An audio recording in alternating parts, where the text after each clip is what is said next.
29절에서 34절 다 함께 일어나셔서 우리 말씀을 한 목소리로 봉독하도록 하겠습니다. 요한복음 1장 29절에서 34절 한 목소리로 같이 봉독합니다. 시작.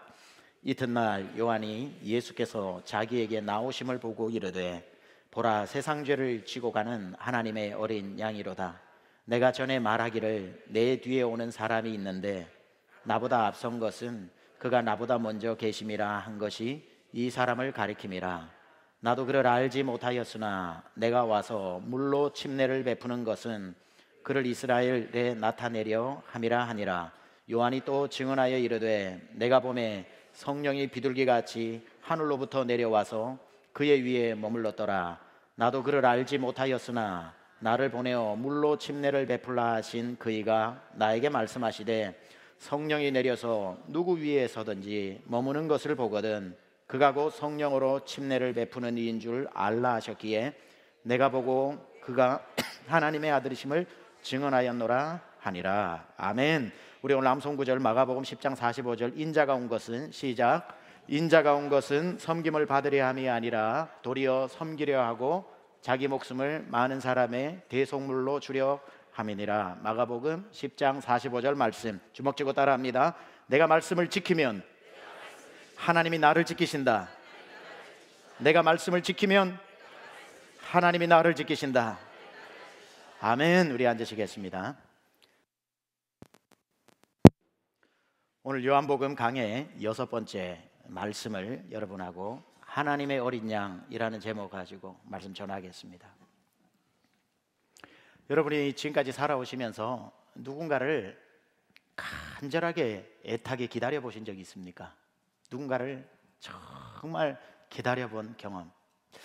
저는 초등학교 들어가기 전에 한 3살 될 때부터 유배를 갔습니다. 어디로 유배를 갔냐면 농번기가 되는 이른 늦은 봄쯤부터 시작을 해서 가을 수확이 끝나는 가을 때까지 약 3개월에서 4개월 동안 농사 짓는 데 걸리적거린다고 저희 어머니가 저를 외할머니 집으로 유배를 보냈습니다.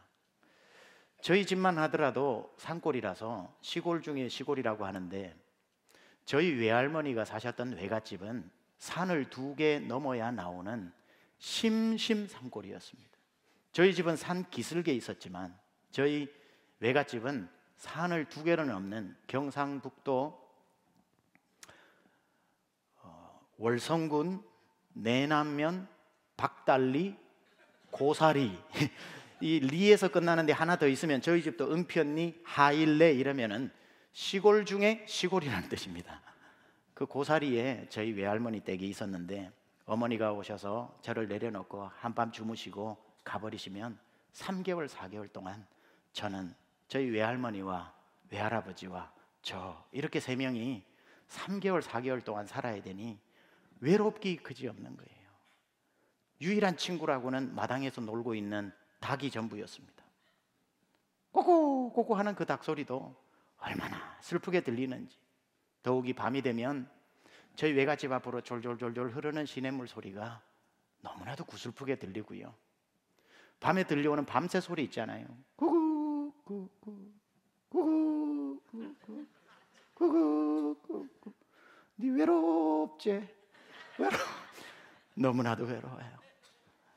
저 사랑치에서 주무시는 외할아버지는 밤새도록 마른 기침으로 기침을 하시고 주기적으로 가래침을 뱉는 그 소리도 너무나도 외롭게 들리고 아무 짓 하지 말고 그냥 눈 감고 자라라고 야단 아닌 야단을 치면서 일찍부터 잠들어 버리신 외할머니, 거기 옆에 꼼짝없이 깜깜한 방에 누워가지고 있는데 째깍 째깍 째깍 하는 시계 소리는 어둠이 깊어올수록 소리가 더 커지면서 그 밤이 왜 그렇게 길었는지 모릅니다.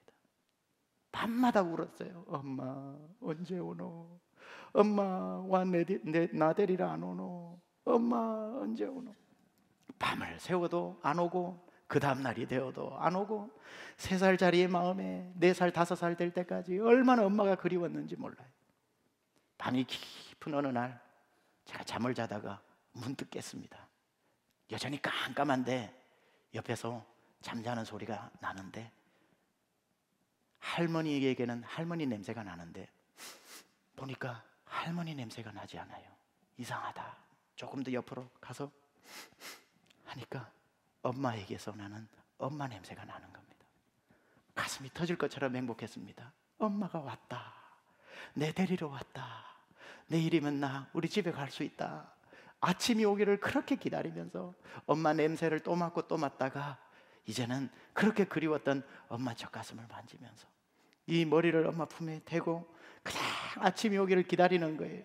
얼마나 그게 행복했는지 모릅니다. 아침 햇살이 뜨기가 무섭게 햇빛이 방 안으로 싹 쏟아져 들어올 때에 자고 있는 엄마가 워낙 농번기에 피곤하셨던지 숨소리를 씩씩거리면서 자고 있을 때 먼저 눈을 떠서 그동안 쌓였던 불평 좀 하려고 엄마 뭐 하다가 이제 왔노? 빨리 일어나라. 그 참으로 일어나서 엄마를 탁 내려다 보는데 엄마를 보는데 제가 충격을 받았습니다. 왜냐하면 엄마가 아니라 이모였습니다. 엄마가 아니라 이제 시집 가려고 준비하고 있었던 이모가 어젯밤 온 거예요. 춘자, 덕자, 영자, 명자가 있는데 명자가 온 거예요. 저희 어머니는 덕자인데 저는 그때 알았어요. 엄마 냄새랑 이모 냄새는 똑같다는 거. 그런 경험 안 하셨습니까? 눈물이 쏟아지는 거예요. 엄마가 오늘도 안 왔다. 엄마가 오늘도 안 왔다. 그럼 그 벽에 옛날에는 달력을 붙여놓는데 한 장짜리 1월달, 2월달, 3월달, 4월달 다 해놓고 가운데 국회의원 사진이 있는 거. 그 국회의원 이름이 최병찬인데 저희 형님 이름이에요. 그 최병찬을 보면서 형님아 니는 엄마랑 있어서 좋겠다. 와 엄마 안 보내주노. 그러면서 저는 초등학교 들어가기 전까지 1년에 한 번씩 유배를 가서 엄마를 간절히 기다렸던 적이 있습니다. 기다림, 누군가를 기다림. 구약의 6,000년의 역사, 4,000년의 역사를 학자들은 이런 표현을 씁니다. 기다림의 역사다. 누구를 기다린가? 어린 양을 기다리는 역사다. 하나님이 언젠가는 우리 모든 인류의 죄를 단번에 속죄해 주실 하나님으로부터 오는 어린 양이 분명히 있을 텐데 그 양을 오매불망 기다린 역사가 구약의 역사라는 겁니다. 이 기다림이 원체 길기 때문에 하나님은 중간중간 어린 양이 오는 것을 잊어버리지 말라고 예표로 어린 양이 와서 우리 죄를 대속해 주는 사건을 여러 가지로 보여주셨습니다. 대표적인 게 창세기에서 아담과 하와 때부터 이 어린 양 제사, 희생 제사의 의식은 보여졌습니다. 아담과 하와가 죄를 짓고 난 뒤에 눈이 밝아져서 죄인인 줄 알고 하나님의 두려워 동산 뒤에 숨었을 때에 벌거벗어 숨으로 알고 그 수치 때문에 어쩔 줄 몰라 할 때에 하나님이 나타나시죠. 나타나셔서 그 아담과 하와에게 짐승의 가죽옷을 입혀주셨습니다. 아담과 하와가 죄 때문에 보여진 부끄러움, 그 죄를 가리워 주시기 위해서 짐승의 가죽옷을 만들어 주셨다라는 뜻은 곧 아담과 하와의 죄 때문에 어떤 짐승이 죽었다라는 뜻입니다. 99.9% 눈치 9단으로 어림잡기는 구약의 역사를 다 보고 소급해보면 그 짐승은 양이었을 것이 분명할 것입니다. 양의 가죽으로 옷을 지어 입히는 첫 번째 죄를 가리는 희생제사를 그렇게 보여주시면서 이런 하나님으로부터 보내는 어린 양이 있을 것이니 기다려라는 것이죠. 창세기 22장으로 가면 우리가 잘 아는 아브라함과 이삭의 이야기가 나옵니다. 이삭을 데리고 모리아산으로 올라가 그를 번제단에 나에게 바치라고 하나님의 천명이 떨어집니다. 아브라함이 가서 조금도 망설임 없이 제단 위에 자기 아들 독생자 이삭을 놓고 칼을 들고 내치려 할 때 하나님이 등장하시면서 아브라함아 아브라함아 손도 대지 말고 죽어야 내가 죽여라 했으니 죽어도 마땅할 이삭을 털끝 하나 건드리지 말고 살려주어라 라고 말씀하시면서 그 옆에 이삭의 목숨을 대신한 양 한 마리가 수풀에 걸려 있는 것을 보여주시지요. 이렇게 말씀합니다. 아브라함이 눈을 들어 살펴본즉 한 숫양이 뒤에 있는데 뿔이 수풀에 걸려 있는지라 아브라함이 가서 그 숫양을 가져다가 아들을 대신하여 번제를 드렸더라. 우리가 이 이야기를 할 때 착각하는 것 중에 하나가 뭐냐면은, 아브라함은 하나님을 대신하고 이삭은 독생자인 예수 그리스도를 대신한다고 이야기했는데, 이삭이 예수 그리스도를 대신하는 이야기가 아닙니다. 바로 이삭을 살리기 위해 숫풀에 걸려 있었던 그 어린 양 여호와 자이레, 하나님이 준비하신 어린 양이 바로 이삭을 살리는 예수 그리스도였던 거죠. 이삭을 살리기 위해서 어린 양을 준비하시면서 주님은 또 아브라함과 이삭에게 말씀하시는 거죠. 이런 하나님으로부터 오는 어린 양이 있을 것이다. 그분을 기다려라. 이제 이것은 아브라함이라고 하는 한 사람의 가문에 일어나는 한 사람 이삭을 살리는 이야기에서 한 민족을 살리는 이야기로 확대되어집니다. 출애굽기에 가면 애굽에서 400년 동안 종살이하던 하나님의 택한 백성 이스라엘 백성들을 다 살리기 위해서 하나님은 그 종되었던 이스라엘 백성들을 대신해서 어마어마한 양들을 잡게 하십니다. 그 양의 피를 우슬초에 찍어서 양 문지방에 바르게 하심으로 그 어린 양의 피가 있는 그 집은 죽지 않고 살아나리라고 하는 유월절 사건이 일어나는데, 그 이야기를 이렇게 기록하고 있습니다. 모세가 이스라엘 모든 장로를 불러서 그들에게 이르되, 너희는 나가서 너희의 가족대로 어린 양을 택하여 유월절 양으로 잡고 우슬초 묶음을 가져다가 그릇에 담은 피에 적셔서 그 피를 문인방과 좌우 설주에 뿌리고 아침까지 한 사람도 자기 집 문 밖에 나가지 말라. 여호와께서 애굽 사람들에게 재앙을 내리려고 지나가실 때에 문인방과 좌우 문설주에 피를 보시면 여호와께서 그 문을 넘으시고 패스오버 하시고 멸하는 자에게 너희 집에 들어가서 너희를 치지 못하게 하실 것임이니라. 이스라엘 한 민족을 살리기 위해서 여전히 하나님은 어린 양의 피를 준비하시고 그 어린 양으로 말미암아 한 민족까지 살리게 되죠. 이 이스라엘 백성들을 홍해를 건너게 하고 광야 40년이 시작되는 즈음에 시내산으로 이끌어 모세를 시내산 높은 곳으로 오게 해서 하나님이 5가지의 제사를 가르쳐 주시면서 burnt offering, 번제에 대해서 말씀하십니다. 이제부터 이스라엘 백성들은 매일매일 어린 양을 잡는 그 제사의식을 하게 됩니다. 번제라고 하는 것은 하나님께서 명령하신 성막, 회막 똑같은 말입니다. 그 성막에서 제사장이 하루에 2마리의 양을 매일매일 백성을 위해서 잡습니다. 아침에 한 번, 저녁에 한 번. 이게 burnt offering, 태워서 하나님 앞에 올리는 번제라는 겁니다. 그리고 이건 무조건 제사장이 아침에 한 번, 저녁에 한 번 하고, 백성들이 수시로 내가 죄가 많아서 양 한 마리를 따로 사서 내가 하나님 앞에 번제로 드려야 되겠다고 회막으로 끌고 오면 제사장은 그 제사를 대신해 주기도 했습니다. 기본 2번이고 백성의 숫자에 따라서 하루에 수십 번 이상 번제가 드려졌던 거지요. 제사장들과 백성들이 매일매일 아침에 한 번, 저녁에 한 번 번제를 드리면서 동일하게 머릿속에 생각하고 있었던 한 가지는 이겁니다. 이런 양 말고 진짜 양 언제 오시냐. 이걸 매일매일 기억하라고 아침에 한 번, 저녁에 한 번 양을 잡게 하셨고, 양을 잡으면서 제사장과 백성들은 이런 말을 했죠. 아침에 잡은 양 반나절도 우리 죄를 못 없애줘서 저녁에 또 잡아야 하는 반나절 효력도 없는 이 양 말고, 하나님이 보내주시는 백성이 끌고 와서 잡는 이 양 말고 하늘로부터 온 어린 양, 그분은 아침에 한 번, 저녁에 한 번도 필요 없이 once for all, 한 번에 모든 사람을 위해서 단번에 제물이 되어주시는 하나님의 어린 양이 언제 오냐고 오매 불만 기다렸던 것이 구약의 제사 드릴 때마다 백성들이 기다렸던 기다림이었던 거죠. 이런 세월, 어린 양을 기다리는 세월이 수천 년을 흐르면서 그 어린 양이 오지 않자 백성들의 마음은 마를 대로 말랐고 기다림에 지칠 즈음에 400년 만에 처음 선지자가 등장을 합니다. 이름하여 침례 요한이죠. 400년 만에 하나님이 선지자를 보내셨단다. 메시아가 올 징조다. 우리가 나가보자.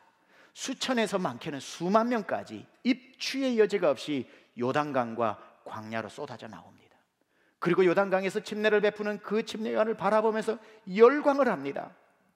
정말 더 이상은 사람이 올 수 없을 정도로 모든 모든 사람들이 쏟아져 나와 침례 요한을 쳐다보고 있는 그 순간에, 모든 사람의 시선이 자기에게 집중되어져 있는 그 클라이맥스의 시간에 침례 요한이 손가락 하나를 들고 갑자기 어디론가 가르치는데 수만 개의 눈이 그 손가락 끝을 따라갑니다. 그리고는 요한이 이렇게 이야기합니다. 보라, 저분이 우리가 기다리고 그렇게 기다리던 하나님의 어린 양이다. 그분이 예수 그리스도. 이게 오늘 29절 이튿날 요한이 예수께서 자기에게 나오심을 보고 이르되 보라, 세상 죄를 지고 가는 하나님의 어린 양이다. 요한이 이렇게 그 전날 기도하는 중에 하나님이 말씀하셨을 겁니다. 내일 내가 보내는 어린 양이 너에게로 갈 것이다. 아니, 수만 명이 매일매일 인산인해를 이루는데 제가 어찌 그분을 알리까? 염려하지 마라. 그 수많은 사람 중에 내가 하늘로부터 성령을 비둘기처럼 그 머리에 내릴 테니 성령이 비둘기처럼 머리에 내리는 그 이가 내가 보낸 어린 양이니 모든 사람의 시선을 그분에게 집중시키고 이렇게 선포하라. 왜 나를 보느냐? 보라, 저분을 보라. 바로 우리가 수천 년 아브라함이 기다리고 모세가 기다리고 수많은 제사장이 기다리고 수많은 백성이 기다렸던 하나님이 보내신 어린 양이 저분이시다. 그러니 여러분, 그 예수 그리스도가 어린 양으로 이 땅에 오셨다고 하는 이 성탄절 즈음에 이 복음이 얼마나 위대한 사건인지 아십니까? 어떻게 딱 요한복음하고 성탄절하고 또 맞아서 이런 어떤 메시지가 또 전해진 것도 하나님께 감사한데, 여러분, 하나님이, 예수님이 어린 양으로 오셨다라고 하는 이것이 얼마나 큰 의미를 지니고 있는지를 조금 더 자세히 풀어드리겠습니다. 왜 양으로 오셨는지, 왜 어린 양으로 오셨는지에 대한 그 양의 역할과 사명을 좀 알려면 레위기 16장에 대한 두 마리 염소에 대한 이야기를 우리는 알아야 됩니다. 제가 중요한 구절 하나를 빼먹었습니다. 하나님의 보내신 어린 양에 대해서 좀 더 설명드리고 레위기 16장을 말씀드리겠습니다. 요한이 손을 들어서 보라, 세상 죄를 지고 가는 하나님의 어린 양이다 라고 가르쳤는데 그 하나님의 어린 양의 역할이 무엇인지 히브리서 10장 10절에서 14절은 이렇게 기록합니다. 이 뜻을 따라 예수 그리스도의 몸을 단번에 들이심으로 말미암아 우리가 거룩함을 얻었노라. 제사장마다 매일 서서 섬기며 자주 같은 제사를 드리되 이 제사는 언제나 죄를 없게 하지 못하였거니와 오직 그리스도는 죄를 위하여 한 영원한 제사를 드리시고 하나님 우편에 앉으사 그 후에 자기 원수들을 자기 발등상이 발밑에 있게 하기까지 하실 때까지 기다리시나니 그가 거룩하게 된 자들을, 같이 읽습니다. 시작. 한 번의 제사로 영원히 온전하게 하셨느니라. 아침 드리고 저녁 드리는 반나절도 커버 못하는 그런 어린 양이 아니라 once for all, once for eternal, 한 번에 영원한 제사를 드린 단번에 죽으신 하나님의 어린 양이 예수 그리스도라는 겁니다. 이분이 어떤 희생 제사가 되었는지가 아까 말씀드린 대로 레위기 16장에 기록되어져 있는데, 레위기 16장에는 한 절기에 대한 이야기가 기록되어 있습니다. 이름하여 대속죄일이라고 그러고 다른 말로 욤키푸르라고 이야기합니다.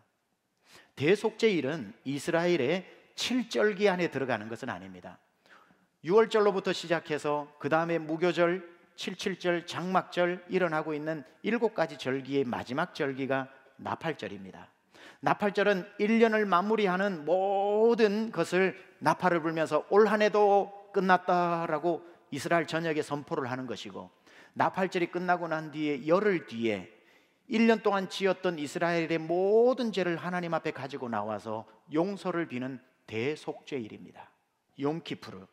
이 대속죄일에 단 한 번 이스라엘의 수많은 제사장이 많지만 그 제사장 중에 대제사장 한 명이 성막 안에는 매일매일 그들이 거하지만 가장 깊은 곳에 있는 The Most Holy Place라고 하는 지성소에 1년에 딱 한 번 들어가는 날이 대속죄일입니다.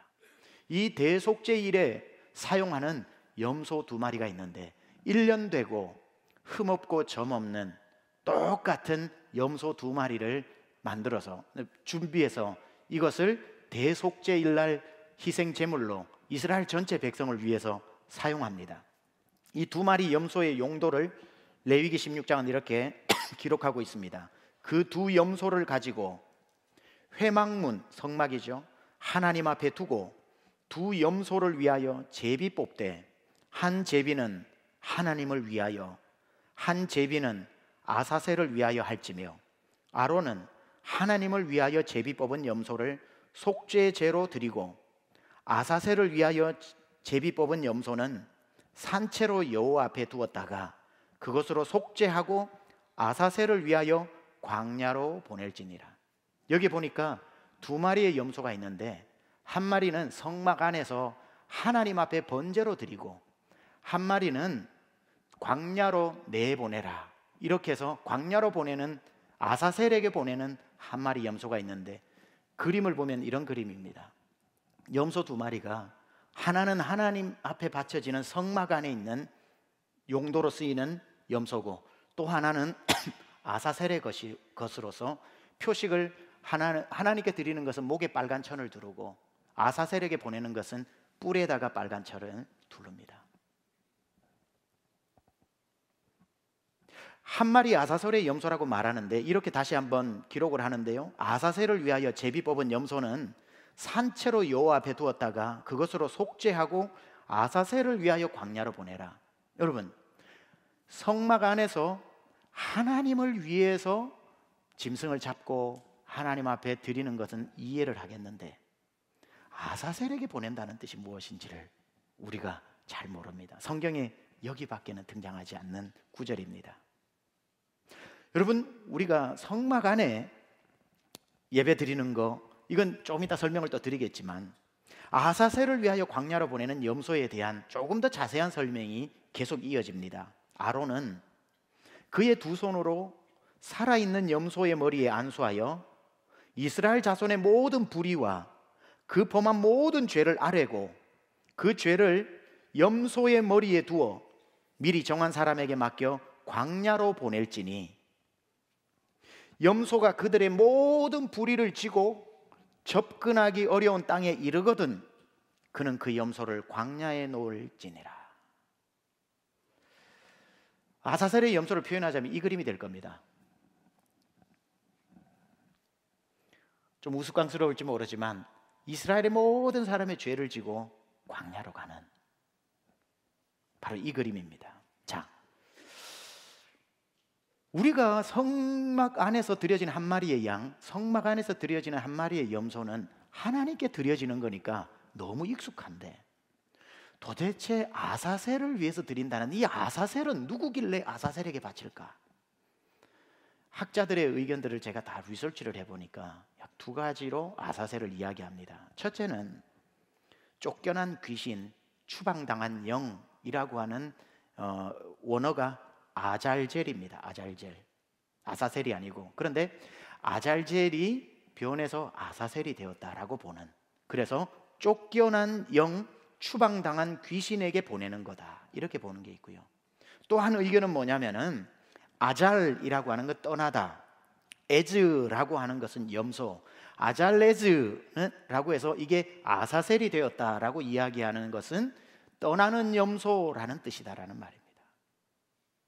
이 두 가지를 우리가 종합해서 만약에 해석한다면 무언가를 위해서 떠나는 염소인데 추방당한 귀신에게 보내는 염소다, 이렇게 말할 수 있겠죠. 자, 그렇다면 한 마리는 하나님께 드리고 한 마리는 귀신에게 보내는 겁니다. 사탄에게 보내는 겁니다. 자, 그렇다고 여기에서 절대로 오해하시면 안 돼요. 하나님께 바쳐지는 제물과 제사는 지극히 당연하지만 사탄을 위해서 제물을 드리는 것은 말이 안 됩니다. 그럼 우상 숭배가 되는 겁니다.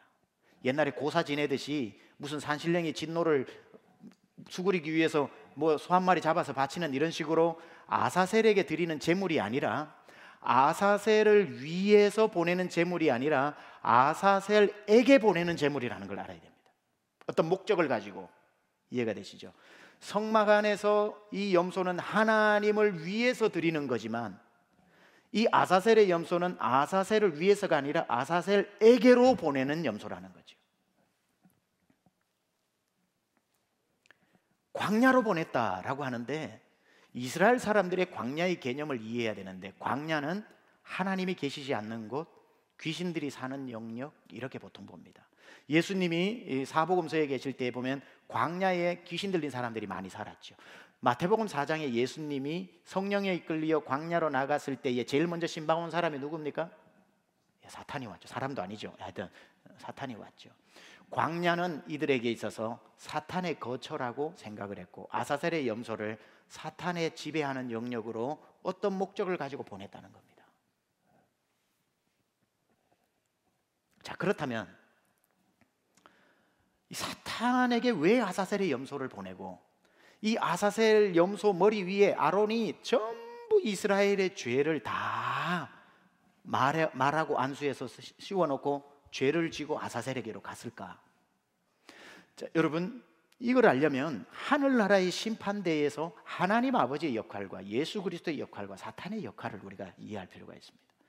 하나님은 하늘나라에서 우리의 예배를 받으시는 분이시고요, 예배하는 우리는 죄인이지만 예수 그리스도의 공로로 예배 드리려고 서 있고요, 우리는 자격 없으나 예수님은 우리의 변호사가 되셔가지고 하나님 앞에 우리를 데리고 가려고 우리를 변호해 주시는 분입니다. 십자가의 못자국으로, 허리에 창자국으로. 그런데 그래서 하나님이 우리를 안 보고 예수님 보고, 너네를 봐서는 예배 안 받지만 예수 그리스도의 공로를 봐서 너희 예배를 받겠다라고 하는 찰나에 옆에 있는 이 사탄이 하나님 앞에 고발을 하는 검사의 역할을 하는 거죠. 그걸 참소라고 합니다. accusing, 참소. 그때에 하나님, 아직 잠시만요, 이 사람들의 예배를 받으신다고요? 하나님 이 사람들의 죄를 다 몰라서 지금 받으시려고 하는가 본데, 그럴 줄 알고 내가 준비했나이다 하고 두꺼운 책을 꺼내가지고 죄를 낱낱이 하나님 앞에 고발하면서 이래도 받으시겠습니까? 하는 역할이 사탄이에요. 그게 요한계시록에 12장 10절에 이렇게 나옵니다. 내가 또 들으니 하늘에 큰 음성이 있어 이르되, 이제 우리 하나님의 구원과 능력과 나라와 또 그의 그리스도의 권세가 나타났으니 우리 형제들을 참소하던 자, 이거는 마지막 때니까 이게 끝나는 거고 지금까지 하고 있는 일을 말하는 겁니다. 참소하던 자, 곧 우리 하나님 앞에서 밤낮 참소하던 자가 쫓겨났고, 이건 마지막 때에 쫓겨날 거고요, 지금은 밤낮 참소하고 있다 이 말이에요. 지금 상황에서는. 자, 이것을 구약의 제사로 가져가 봅니다. 천상의 예배가 아니라, 천상에서는 이제 참소하는 자가 완전히 아웃돼 버렸어요. 그러나 이 땅의 예배와 이 땅의 제사에서는 이게 똑같이 일어납니다. 자, 대속죄일이 되었습니다. 하나님은 대속죄일에 이스라엘 백성들의 죄를 용서해 줄 건지 말 건지, 히브리서에도 나오다시피 죄를 용서해 주지 않으면은 지성소로 들어갔던 대제사장이 죽습니다. 그건 하나님이 용서하지 않으셨다는 뜻이고요, 대제사장을 살려주면 올해도 용서해 주셨다는 뜻입니다. 죽을지 살지 아무도 대제사장 외에 지성소로 못 들어가니까 대제사장이 들어갈 때 항상 노끈을 묶고 방울을 달고 들어가죠.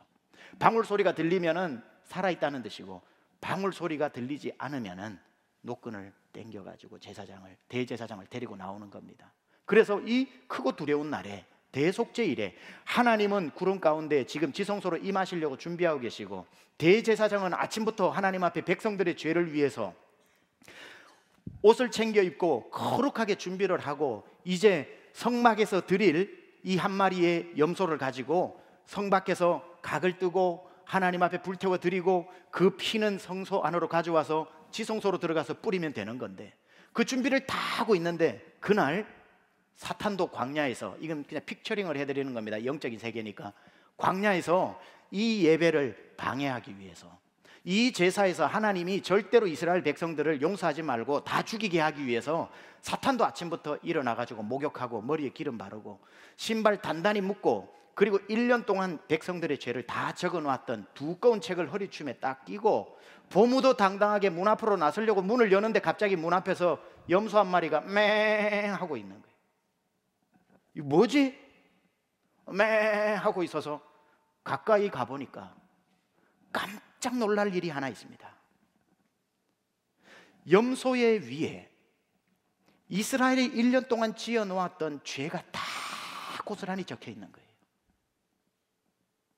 사탄이 가만 보니까 자기 허리춤에 자기만 알고 있다고 생각했던 이거하고 한 자도 안 틀리는 거예요.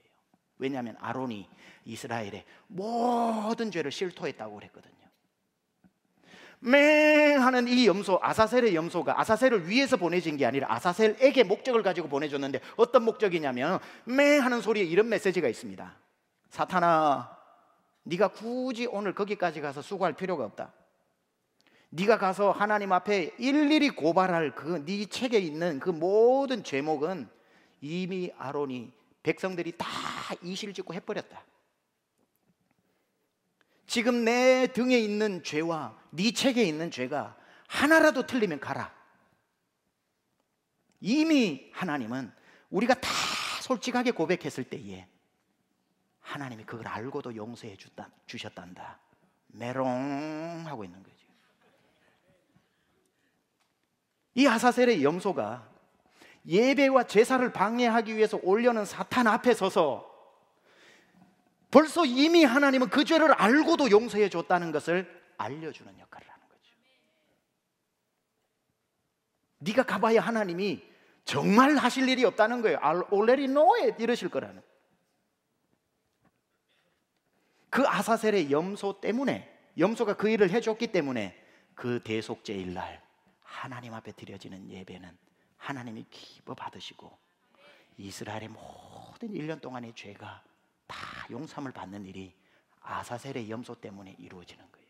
한 마리는 희생제물로 하나님께 드려지고 한 마리는 가서 사탄의 권세를 무력화시키는 이 두 마리의 염소가 대속죄일에 일어났던 일입니다. 제가 왜 이 시간에 이렇게 염소 이야기를 길게 할까요? 그 이유는 하나님께로부터 온 하나님이 보내신 어린 양이 바로 이 두 마리 염소의 역할을 동시에 다 하셨다는 겁니다. 두 분의 메시아가 필요한 게 아니라 하나님으로부터 온 어린 양 예수 그리스도, 이분은 하나님 앞에 우리의 죄를 용서함 받고 하나님과 화목하게 하기 위해서 두 가지 역할을 하셨는데, 잘 들어보세요.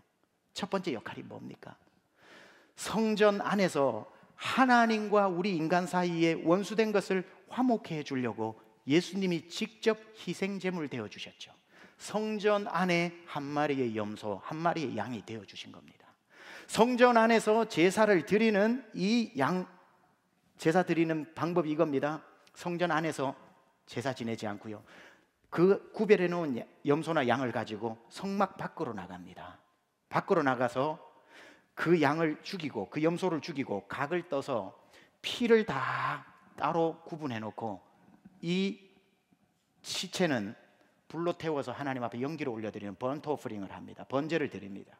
그리고는 그 피를 가지고 와서 대제사장이 지성소로 들어가면서 피가 엉기지 않도록 하는 역할인 우슬초라고 하는 이 풀 같은 걸로 우슬초로 저어서 지성소에 뿌리는 겁니다. 그러면서 이 어린 양의 희생 제사가 끝이 나므로 하나님이 우리의 제사를 받으시는 겁니다. 예수님이 첫 번째 성막 안에서의 희생 제물 염소로 오셨다는 게 뭔 줄 아세요? 예수님이 성전 안에서 돌아가시지 않았습니다. 예수님이 성전 밖 골고다 언덕에서 십자가 위에서 예수님의 육체가 찢겨지고 번제로 하나님 앞에 드려지고 쏟아지는 그 피로 말미암아 예수님 죽으시는 동시에 성경은 증언합니다. 성소 안에 지성소를 가로막고 있는 성전의 휘장이 찢어졌다고. 그 예수의 보혈이 뿌려지니까 찢어져 버린 거예요. 밖에서 육체로는 죽임을 당하시고 예수 그리스도의 보혈의 피로 지성소의 휘장을 찢어버리신 이 사건을 히브리서는 이렇게 기록하죠. 이는 죄를 위한 짐승의 피는 대제사장이 가지고 성소에 들어가고 그 육체는 영문 밖에서 불사름이라. 그러므로 예수도 자기 피로써 백성을 거룩하게 하려고 성문 밖에서 고난을 받으셨느니라. 이 하나님과 우리 사이의 화목제물로 하나가 되도록 성전 안에서의 한 마리 양이 되어 주셨고, 또 하나의 아사셀의 역할을 이 베드로 후서는 이렇게 기록합니다. 전서 3장 18절 19절은 그리스도께서도 단번에 죄를 위하여 죽으사 의인으로서 불의한 자를 대신하셨으니 이는 우리를 하나님 앞으로 인도하려 하심이라. 육체로는 죽임을 당하시고 영으로는 살리심을 받으셨으니, 이거는 아까 말했던 성전 안에서의 어린 양 역할입니다. 그 다음 구절입니다. 그가 또한 영으로 가서 옥에 있는 영들에게 선포하시니라, 이렇게 나옵니다. 이 굉장히 신학적인 어떤 디베이트이 있는 구절입니다. 그가 영으로 가서 옥에 있는 영들에게 선포하시니라. 이 옥이 어디일까? 여러분, 사도신경에 보면은 우리 한국에서는 이걸 빼버렸는데 원래 사도신경에 있는 구절이 있습니다. 한국에서 넣자 말자, 이것도 디베이트이 많은데, 전능하사 천지를 만드신 하나님 아버지를 내가 믿사오며 그 외아들 우주 예수 그리스도를 믿사오니 이는 성령의 동정에 말하게 하시고 본디오 빌라도의 고난을 받으사 십자가에 죽으시고 장사한 지 사흘 만에 이렇게 가는 게 아니라 십자가에 죽으시고 음부에 내려가사 옥에 있는 영들에게 선포하시고 장사한 지 사흘 만에, 이게 구절이 있어요 원래가. 근데 이게 워낙 디베이트이 많으니까 헷갈린다, 빼자 그래서 뺀 거예요 우리 한국은. 그러면 음부에 내려가서 옥에 있는 영들에게 선포하셨다라고 하는데, 이 음부, 옥은 어딜까? 두 가지입니다. 지옥일 수도 있고, 지옥은 파이널 데스티네이션이니까 마지막에 들어가는 데니까 거기가 아니더라도 악의 영들이 지배하고 있는 음부의 권세가 미치는 곳이겠죠.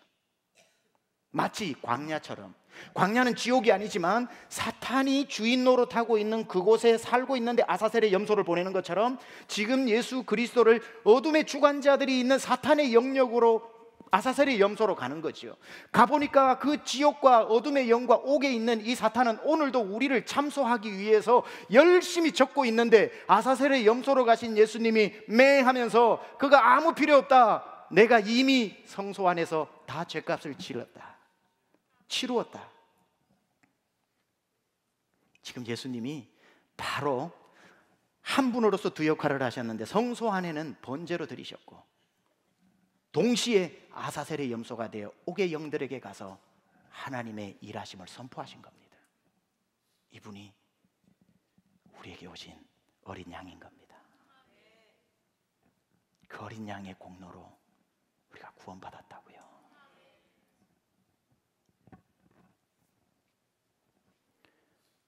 말씀 마무리할게요.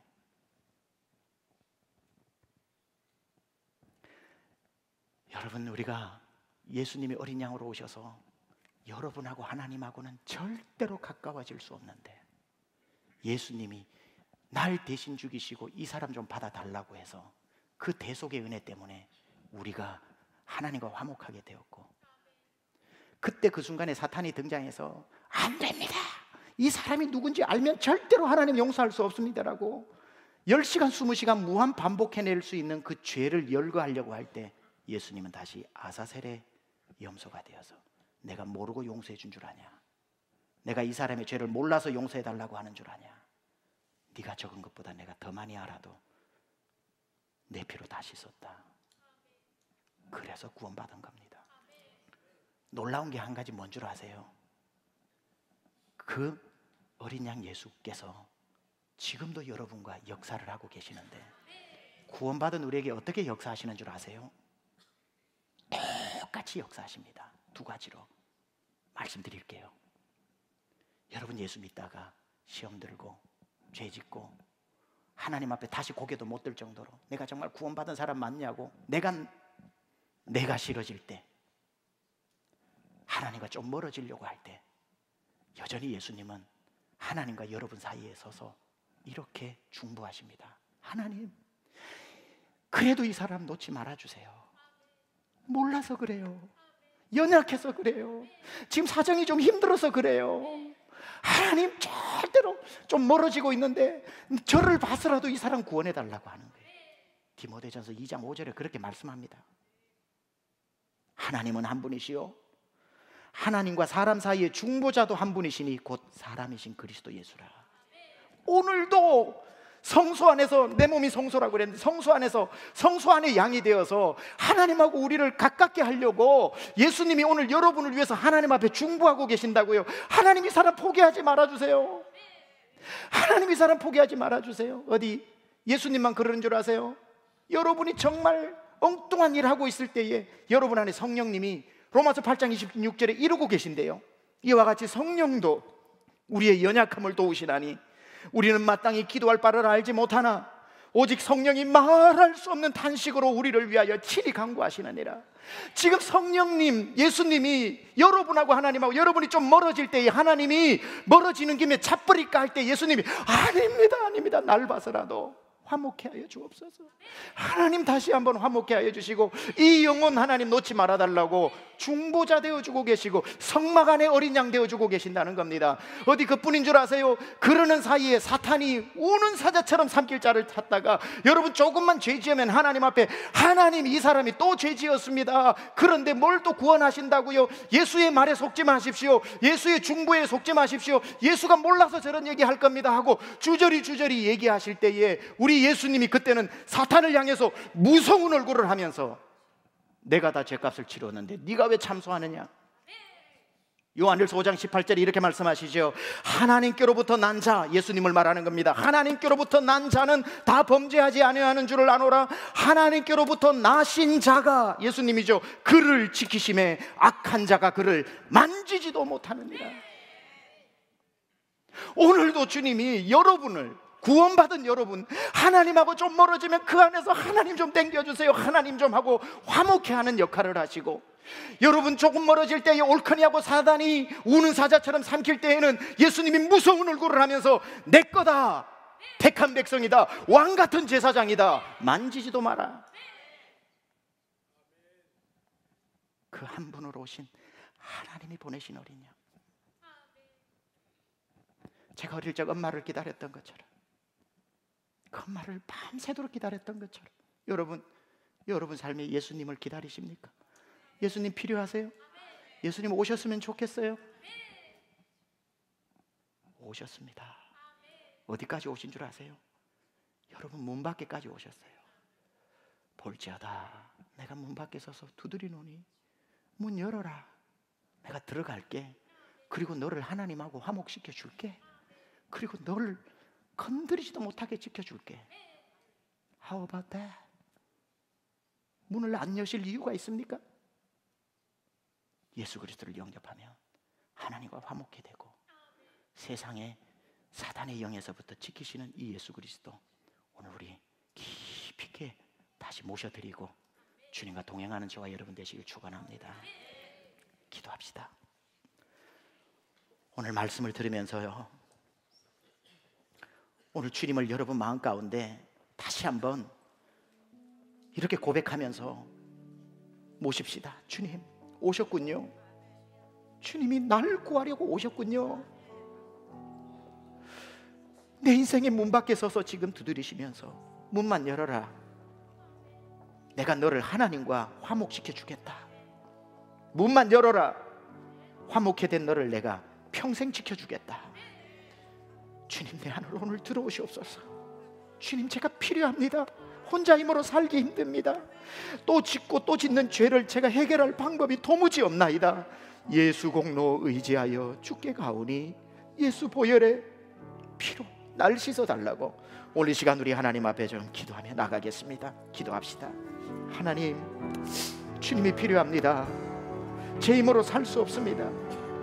나에게 오신 주님, 주님을 내 마음속에 오늘 다시 모셔드립니다. 하나님과 나를 화목해 하신 주님, 나를 지키시는 주님, 내 평생의 주를 떠나지 않고 나를 지키시는 주님으로 인해 기뻐하고 주님으로 인해 즐거워하며 내 모든 소망을 예수 안에 둡니다.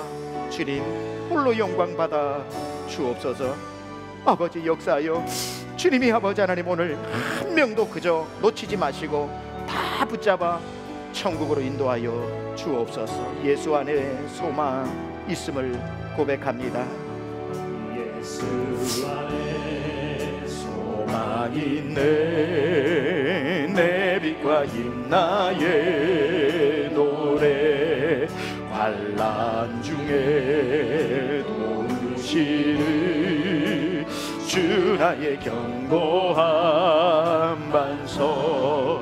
크신 사랑 크신 평화 두려움에서 날 건지네. 내 위로자 내 모든 것 우리 다 함께 일어나서 2절 찬양합니다. 완전하신 하나님이, 완전하신 하나님이 우리와 같이 되셨네. 주 사랑과 공의로 세상을 구원하셨네. 십자가에 주 달리사 그 진노를 거두셨네. 내 모든 죄 담당하신 주네.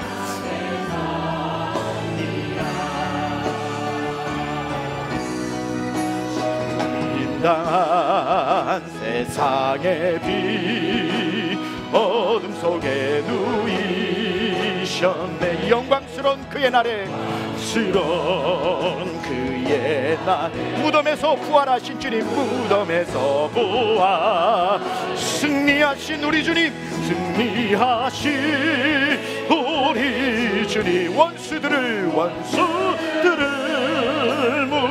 물리쳤네. 나 주의 것, 주 나의 것, 주보혈 안에서 굳건한 반석이심을, 굳건한 반석이시니 그 위에 내가 서리라. 그 위에 내가 굳건한 반석, 굳건한 반석이시니 그 위에 내가 서리라. 그 위에 내가 서리. 주 예수의 능력으로 내 속에 두려움 없네. 나의 사는 모든 순간 주께서 다스리시네. 어느 것도 주 손에서 날 빼앗지 못하리라. 주 오실 날 기다리며 주 능력 안에 살리라.